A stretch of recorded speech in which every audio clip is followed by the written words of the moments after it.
Bismillahirrahmanirrahim.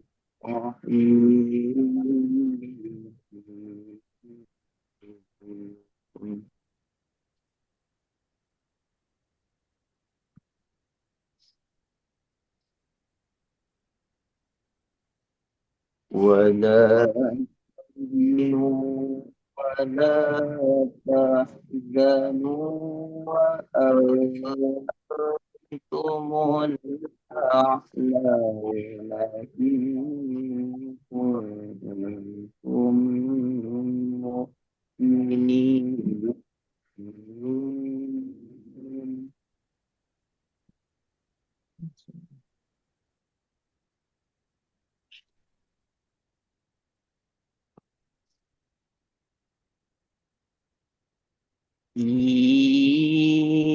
يمسسكم قرح فقد مس القوم قرح مثله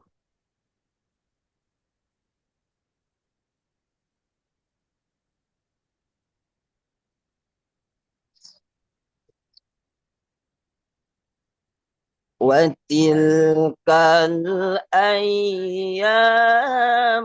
نداولها بين الناس.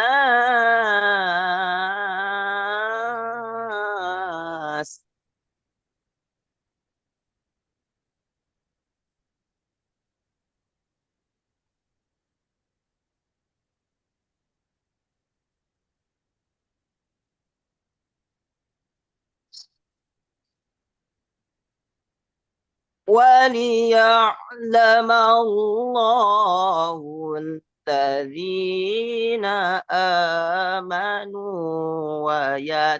ويتخذ منكم شهداء.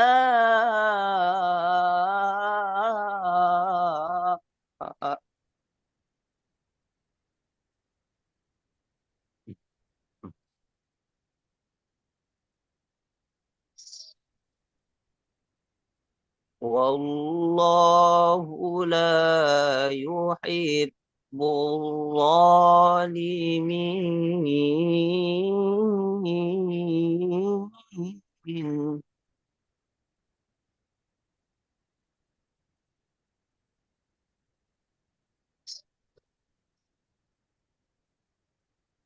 وليمحص الله الذين آمنوا ويمحق الكافرين.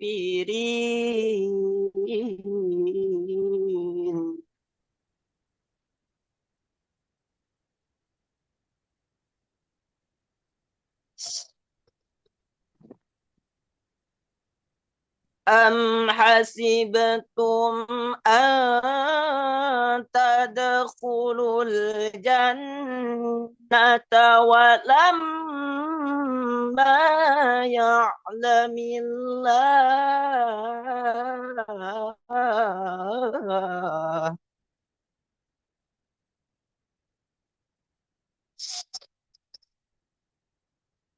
ولما يعلم الله الذين جاهدوا منكم ويعلم الصابرين.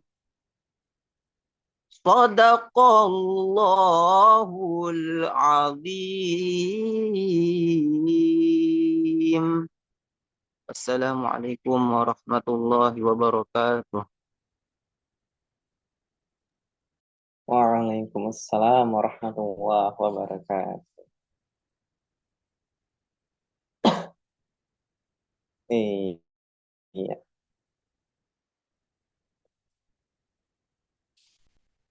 ya. Alhamdulillahirrabbilalamin. Sadaqallahul azim. Masya Allah, tabarakallah. Ustadz Najib yang telah membacakan kepada kita tadi. Ananda membacakan surah Ali Imran ayat 139 sampai 142 berkenaan mengenai perang Uhud. Ya, insya Allah kita doakan tanggal berapa ikut MTQ-nya, Bang?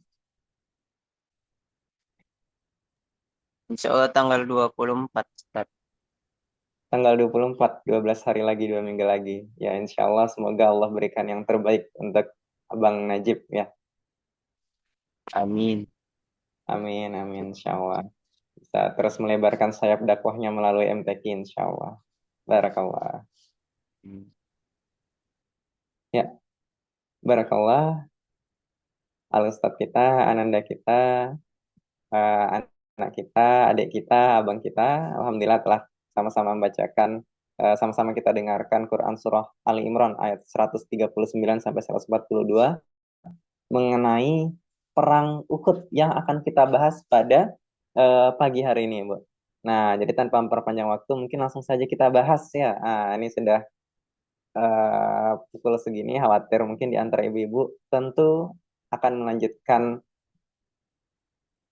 pekerjaan yang lain. Ya, Bismillahirrahmanirrahim. Jadi penyebab dari perang Uhud ini Bapak Ibu sekalian itu masih berhubungan dengan perang Badar yang tadi kita bahas bahwa pada perang Badar itu seorang paman Rasulullah ini Hamzah bin Abdul Muthalib itu membunuh keluarga dari Hindun atau istri dari Abu Sufyan ini, Bu. Nah, jadi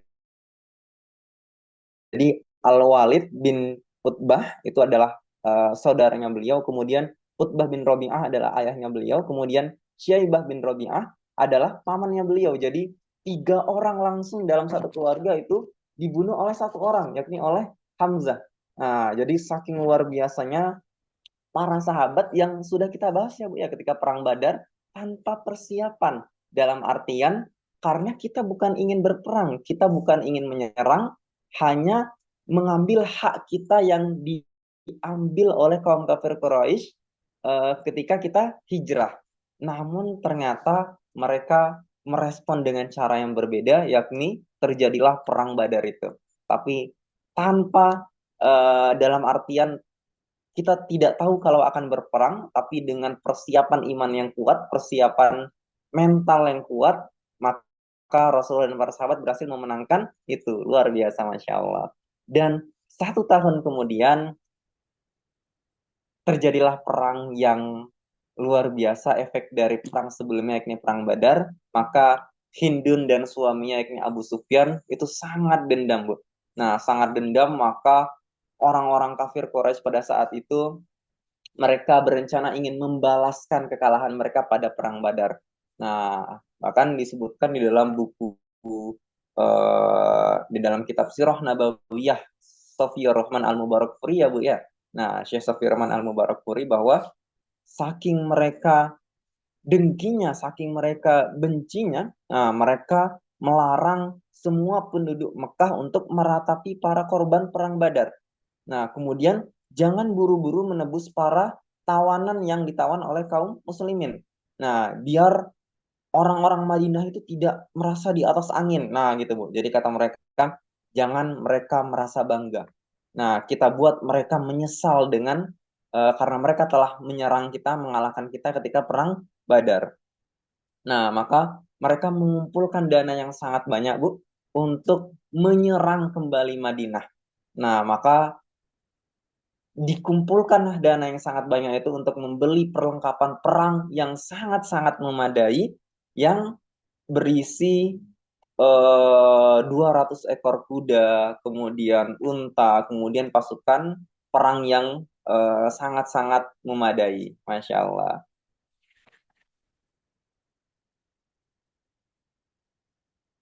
Nah, maka Hindun yang tadi keluarganya dibunuh tadi ya Bu ya. Nah, maka Hindun ini memiliki seorang budak namanya Wahsy. Disampaikan oleh kepada Wahsy tadi, kalau kamu bisa membunuh Hamzah di dalam perang Uhud itu, maka kamu akan bebas. Nah, jadi sudah ada perjanjian di awal Bu. Kalau bisa bunuh Hamzah, kamu bebas. Nah, maka Wahsy pun ikut juga nanti ketika perang Uhud itu.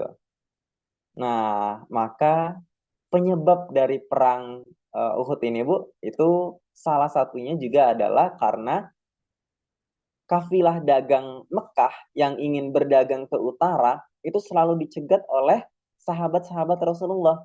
Kenapa? Karena para sahabat Rasulullah ingin mengambil kembali hak mereka, yang mana harta mereka sudah dirampas ketika mereka hijrah ke Madinah, ya Bu ya. Jadi mencegat bukan tanpa alasan, tapi hanya ingin mengambil kembali hak harta kita yang sudah diambil oleh kaum kafir Makkah. Maka yang harusnya mereka itu biasanya berdagangnya di sini nih, Bu. Nah, ada nampak kursor saya nih ya, Bu ya. Biasanya harusnya berdagangnya itu ini lewat jalur ini karena lebih dekat lewat sini tentu ya. Tapi karena selalu dicegat, jadi akhirnya mencari jalan baru. Mencari jalan yang memutar dari kota Madinah. Karena Madinah kan di sini ya, Bu ya. Nah, tapi setiap kali mencari jalur baru, selalu ketahuan dan selalu kedapatan oleh sahabat Rasulullah.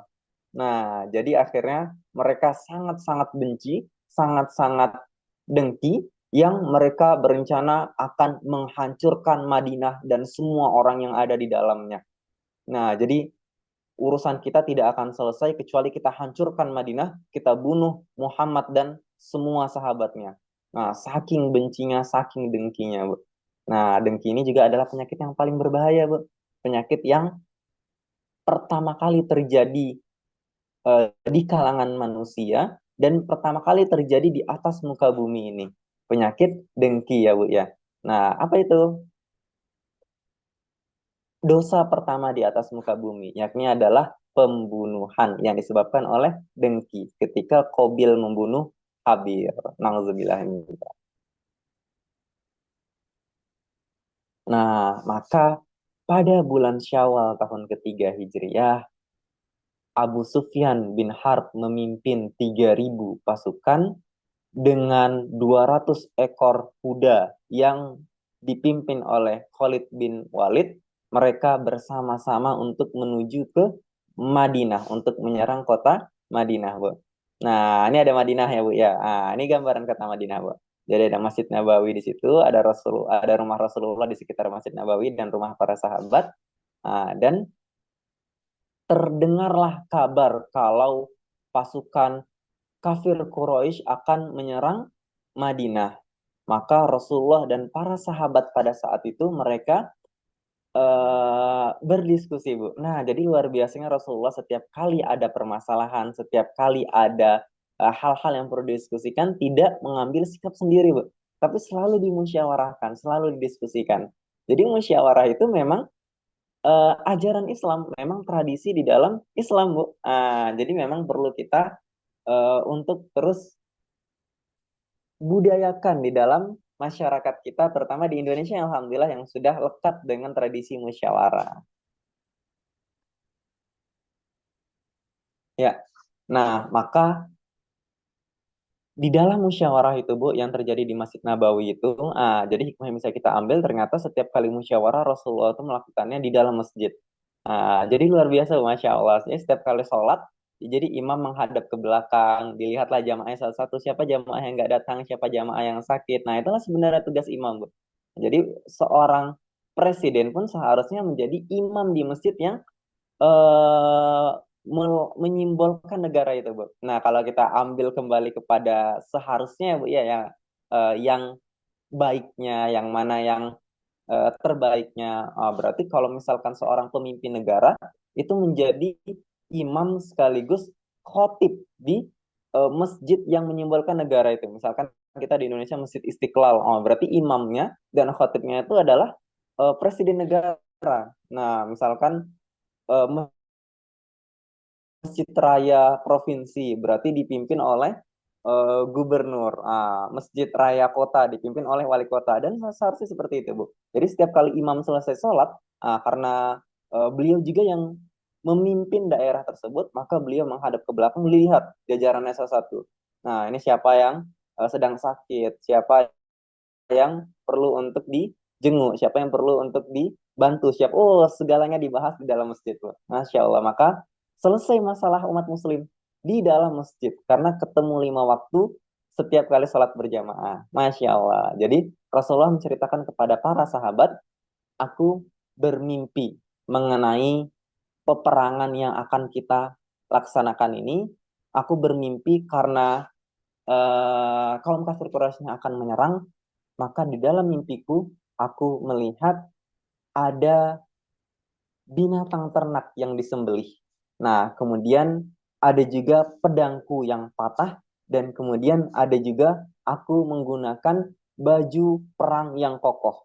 Nah, jadi di dalam mimpi itu Rasulullah melihat 3 hal, Bu. Nah, apa aja tadi, Bu? Yang pertama adalah sesembelihan, kemudian pedangku yang patah, kata Rasulullah, dan kemudian baju perang yang kokoh. Nah, maka para sahabat bertanya, apa maksud dari mimpi tersebut, wahai Rasulullah? Nah, sesembelihan yang disembelih itu bermaksud adalah para sahabatku yang akan meninggal nanti ketika perang. Kemudian pedangku yang patah bermakna keluargaku yang akan terbunuh. Dan baju perang yang kokoh bermakna kota Madinah. Nah, dapat ya, Bu ya? Beberapa sahabat beliau yang akan meninggal, keluarga beliau yang akan terbunuh, dan kota Madinah. Maka para sahabat bertanya, Bu, mimpi itu tafsirannya langsung wahyu dari Allah atau engkau sendiri yang menafsirkan, wahai Rasulullah? Maka Rasulullah menjawab, tidak, itu adalah tafsiran dari aku pribadi, dari saya pribadi. Nah, maka para sahabat itu mendesak Rasulullah, Bu, terutama dari kalangan pemuda. Dari kalangan pemuda ini mendesak Rasulullah untuk ingin berperang di luar. Kenapa? Karena mereka tidak mendapatkan keutamaan perang Badar, Bu. Kan luar biasa, Bu, ya, ketika perang Badar, itu para sahabat yang ikut berperang di luar itu, di Badar itu mendapatkan keistimewaan yang luar biasa. Nah, maka ketika perang Uhud, para sahabat-sahabat yang muda itu, yang tidak ikut berperang di perang Badar, ingin juga mendapatkan keutamaan berperang di luar itu, berperang di jalan Allah itu. Maka mereka mendesak Rasulullah untuk ikut berperang keluar. Wahai Rasulullah, bawalah kami keluar. Nah, tapi Rasulullah menyampaikan, sebaiknya kita berperang di dalam kota karena kita tahu seluk-beluknya, kita tahu mana jalan-jalannya, kita tahu mana bangunan-bangunannya, kita bisa menyusun strategi bertahan terbaik. Nah, dan juga didukung oleh sahabat-sahabat senior lainnya.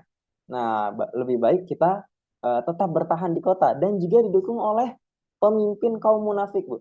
Jadi pemimpin kaum munafik Abdullah bin Ubay bin Salul itu mendukung untuk tetap di kota. Nah, karena takut ya, Bu, ya, sebenarnya. Tapi sependapat dengan ide Rasulullah. Nah, tapi para sahabat-sahabat yang muda itu, Bu, itu jiwanya sangat bergelora. Nah, karena juga masih euforia dengan kemenangan perang Badar. Oh, perang Badar kita sedikit menang juga. Oh, berarti ini kita pasti juga akan menang. Maka kita bawa saja keluar, wahai Rasul. Nah, maka Rasulullah mendengarkan ide dari para pemuda yang semangat membara itu, maka beliau memutuskan untuk baik kita berperang di luar kota Madinah. Nah, maka pulanglah para sahabat, Rasulullah pulang ke rumah menggunakan baju perangnya, Bu, ya, menggunakan baju perang. Dan ketika beliau sedang menggunakan baju perang, nah, maka para sahabat ini yang muda-muda tadi terutama, Bu, mulai berpikir, eh, rasanya kita sudah melawan Rasul. Karena kan tadi kata beliau, baiknya kita di dalam kota. Kok kita malah melawan, kita membantah ingin di luar gitu. Nah, tolonglah sampaikan lagi ke Rasul kalau kita ikutlah apa yang beliau perintahkan. Nah, maka beliau yang sudah menggunakan baju perang, Bu, sudah keluar, dan sahabat muda tadi itu kembali ke Rasulullah. Wahai Rasulullah, mohon maaf, kami merasa bersalah. Kami ikut apapun yang engkau perintahkan, apapun yang engkau putuskan, baik itu di dalam kota ataupun di luar kota. Namun apa kata Rasulullah, Bu? Di dalam sejarah yang menjadi kalimat yang terkenal sampai dengan saat ini, tidaklah pantas bagi seorang nabi yang telah memakai baju perang tidak jadi berperang sampai Allah memutuskan siapa yang menang di antara dia dan musuhnya. Nah, Masya Allah, Bu. Tidak pantas bagi seorang nabi yang sudah pakai baju perang, dilepas baju perangnya.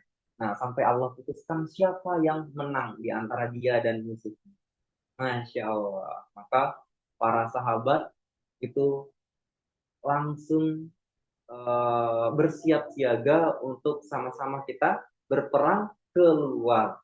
Nah, walaupun sebenarnya mereka menyesal tadi Bu ya, para pemuda tadi, karena dalam tanda kutip memaksa Rasul untuk keluar di luar, untuk perang keluar, walaupun Rasul ingin tetap bertahan di kota. Nah, bisa diperhatikan di sini Bu, ini adalah gambaran kota Madinah. Nah, jadi gambarannya seperti ini. Di sini ada Madinah Al-Munawwarah. Nah, di sebelah kanan ini ya Bu ya. Nah, di sini adalah Madinah Al-Munawwarah. Nah, kemudian Rasulullah dan para sahabat yang berjumlah 1.000 orang tadi itu sudah kelihatan. Jadi pasukan kaum kafir Quraisy yang berjumlah 3.000 orang dan 200 ekor kuda tadi Bu, itu ada di sini ya Bu. Nah, sudah sampai di sini. Jadi mereka dari kota Mekah sudah sampai di sini Bu. Nah, di sini ada 3.000 orang sudah kelihatan di sini.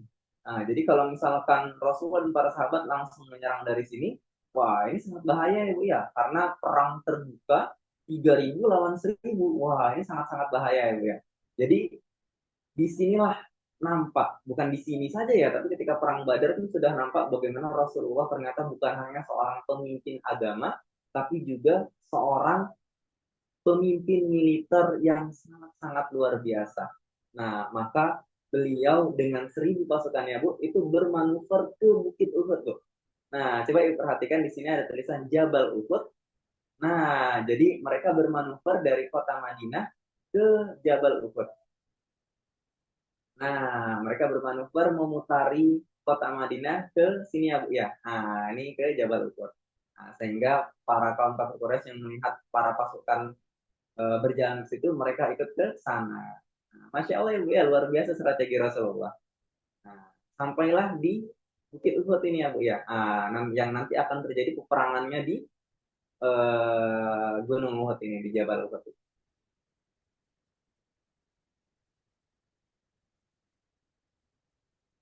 Nah, bisa kita perhatikan di sini ya Bu ya. Ini adalah Jabal Uhud.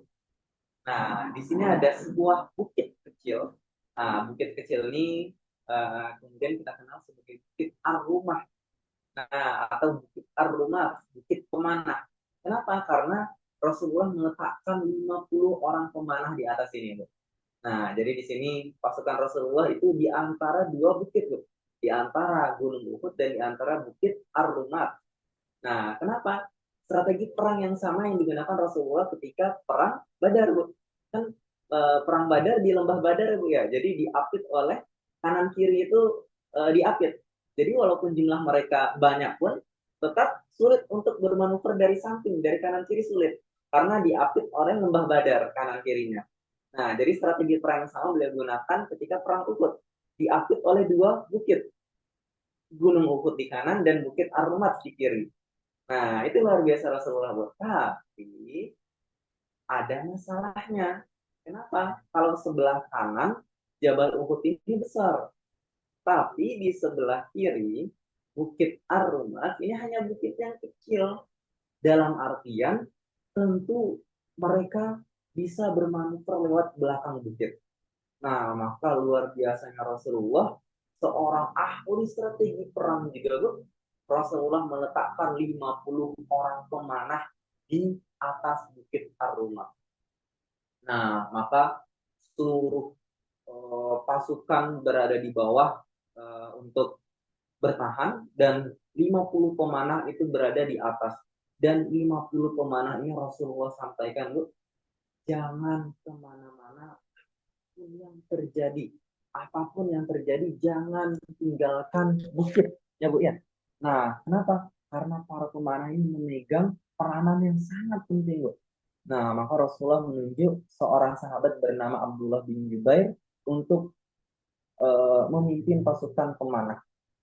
Nah, 1.000 orang melawan 3.000 orang. Namun, 1.000 orang tadi, Bu,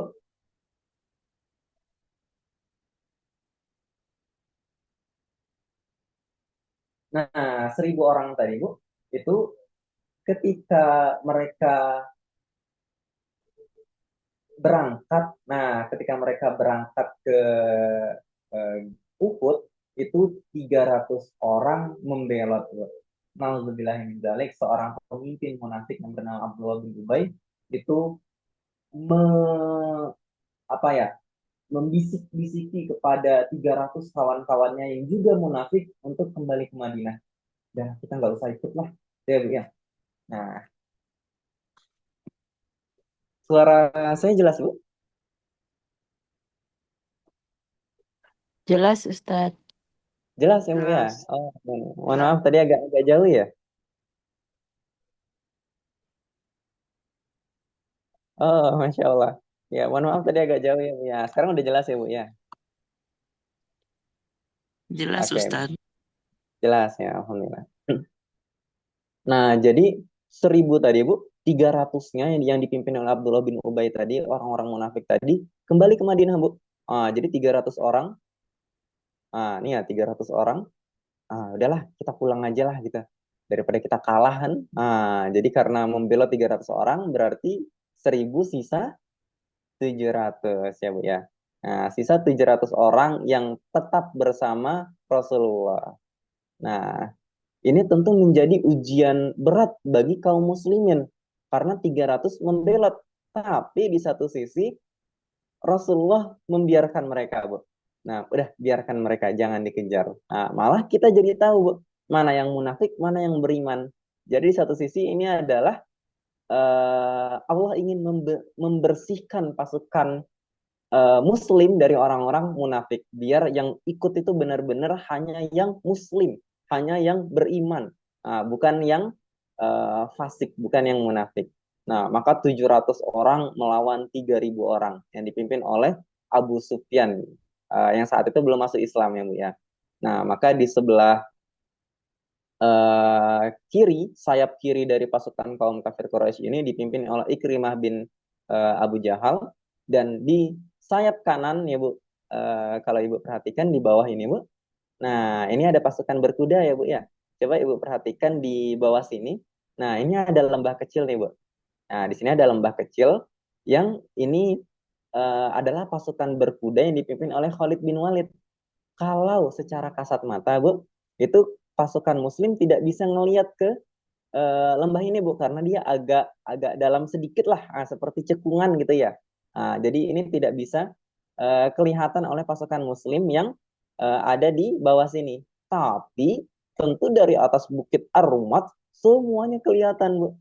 Nah, jadi dari atas bukit ini memegang peranan yang sangat penting karena bisa melihat semua kondisi, Bu. Jadi ini semuanya kelihatan.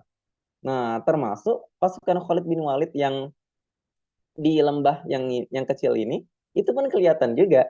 Nah, maka Rasulullah berpesan kepada para pemanah, jangan kemana-mana, apapun yang terjadi, kalian melihat pasukan di bawah menang, jangan turun. Kalian melihat pasukan di bawah kalah pun jangan turun. Nah, cukup tetap di atas bukit. Jadi jangan turun apapun yang terjadi sampai Rasulullah langsung yang memerintahkan. Saking pentingnya pesanan yang Rasulullah berikan kepada para pemanah itu, Bu. Yang 50 orang tadi tapi memimpin, bukan memimpin, memegang jalanan yang sangat penting. Nah, maka terjadilah peperangan, Bu. Nah, terjadilah peperangan yang sangat besar, peperangan Uhud yang terjadi pada hari Sabtu itu, pada tanggal 7 Syawal itu. Nah, dan ketika terjadi perangan tadi ya, Bu, ya, yang dipimpin oleh Rasulullah langsung, sementara pasukan kaum kafir Quraisy dipimpin oleh Abu Sufyan, dan di sebelah kiri oleh Ikrimah, dan di sebelah kanan oleh Khalid bin Walid, pasukan berkuda. Nah, dan lupa tadi saya sampaikan, Bu, kalau pasukan kaum kafir Quraisy ini membawa ikut serta berhala Hubal, Bu. Berhala kebanggaan mereka, berhala besar mereka, mereka bawa. Karena mereka yakin pasti akan menang, Bu. Nah, mereka bawa berhala mereka, dan mereka bawa istri-istri mereka semuanya dibawa, Bu. Nah, jadi istri mereka semuanya dibawa, Bu. Untuk apa? Untuk menyemangati para suaminya ikut berperang. Karena mereka yakin pasti menang. Kita ingin membalas dendam kita ketika kalah kemarin pada perang Badar. Nah, maka terjadilah peperangan, berkecamuklah peperangan pada saat itu yang luar biasa, Masya Allah, dengan strategi perang yang luar biasa dari Rasulullah dan bantuan dari Allah tentunya, ketakwaan yang besar dari para sahabat, tawakal dan ikhtiar yang luar biasa dari para sahabat, maka umat muslim menang, Bu. Kita menang. Kita berhasil memukul mundur mereka sampai jauh tuh, Bu. Sampai jauh kita berhasil memukul mundur mereka. Nah, bahkan ketika pasukan berkuda Khalid bin Walid tadi ingin membantu melalui samping, nah langsung dipanah, Bu. Nah, jadi ingin bantu lagi langsung dipanah lagi. Jadi akhirnya sampai berkali-kali nggak bisa. Akhirnya banyak korban dari kaum kafir Quraisy. Bahkan yang ketika mereka sedang berperang ini ya Bu ya, itu pasukan yang di belakang itu ikut dipanah juga Bu. Jadi di depan diserang oleh pasukan yang ada di bawah, pasukan yang di belakang, orang-orang yang di belakang ini itu diserang oleh pemanah. Nah, jadi memang betul-betul depan belakang kena semua Bu. Depan belakang kena semua. Sampailah pada saat kemenangan sudah akan hadir di depan mata kita, para pemanah yang tadi jumlahnya 50 orang, Bu, 43 orang turun ke bawah. Kenapa? Oh, kita sudah menang nih. Coba kita lihat di bawah, sudah banyak harta rampasan perang. Nah, sudah banyak bertebaran harta-harta. Yuk kita ambil yuk. Nah, beberapa sahabat yang menang juga sudah pada ngambil. Yuk kita ikut bantu mereka untuk mengambil gitu. Nah, tapi ngambilnya bukan untuk ngambil pribadi ya Bu, yang maksudnya untuk dikumpulkan. Nah, karena itu adalah hak panglima perang yang nanti akan membagikan. Jadi, yuk kita ikut bantu kumpulkan yuk gitu. Nah, apa eh, arahan dari pimpinan pemanah yang bernama Abdullah bin Jubair tadi? Kalian lupa kata Rasul. Apapun yang terjadi, baik menang, baik kalah, jangan kemana-mana. Sampai Rasul langsung yang memerintahkan kita untuk turun. Eh, itu kan sudah kelihatan kalau kita menang. Ya nggak apa-apa, kita bantu aja untuk ngumpulin harta rampasan perang gitu. Akhirnya 43 orang tadi tidak mau mendengarkan Abdullah bin Jubair dan turun ke bawah untuk mengambil harta rampasan perang.